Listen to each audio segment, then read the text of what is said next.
কালীগঞ্জে বিপুল পরিমাণ চোলাই মদের সরাইখানার সন্ধান। তারপরের ঘটনা চাঞ্চল্যকর।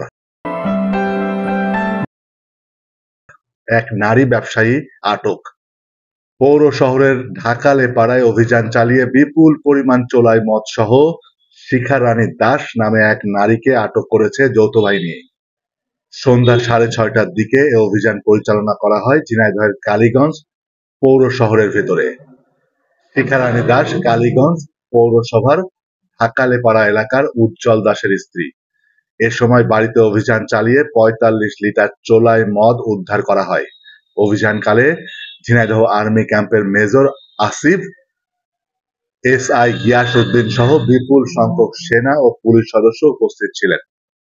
কালীগঞ্জ থানার ওসি জানান, গোপন সংবাদের ভিত্তিতে অভিযান চালিয়ে শহরের ঢাকা-লেপাড়া এলাকার উজ্জ্বল দাসের বাড়ি থেকে ৪৫ লিটার চোলাই মদ উদ্ধার করা হয়েছে।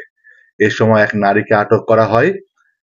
সে সময় সুযোগ বুঝে উজ্জ্বল দাস ও তার ভাই উত্তম দাস পালিয়ে যায়।